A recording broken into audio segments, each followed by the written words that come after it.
purchased a watch that had a value of $200 at the time of purchase. Each year, the value of the watch is estimated to increase 10% over its value the previous year. Interesting. The estimated value of the watch in dollars 2 years after purchase can be represented by the expression 200A, where A is a constant. What is the value of A? Okay, so we're told that the watch is estimated to increase by 10% over its value the previous year. So increasing a quantity by 10% is equivalent to increasing the quantity by basically 110% of its original value. Right? Or you can also just say like multiplying the original quantity or value by 1.1. Same thing. 110% is equal to 1.1. So 1 year after the purchase,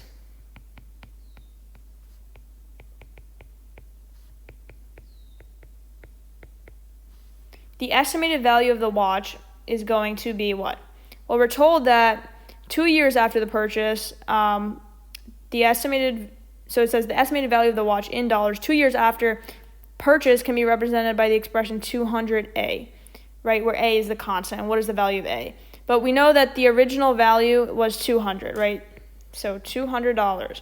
So 1 year after the purchase, what is it going to be equal to? It's going to be equal to the original value times 1.1. That's only 1 year after the purchase. We're trying to figure out what will this A value here be 2 years after the purchase.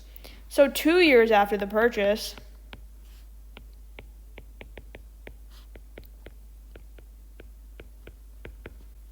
the value is going to be what?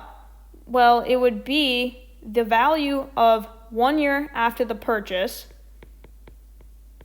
right? Because it's increasing based off the previous year. So 1 year after the purchase times another 110%, right? So times another 1.1.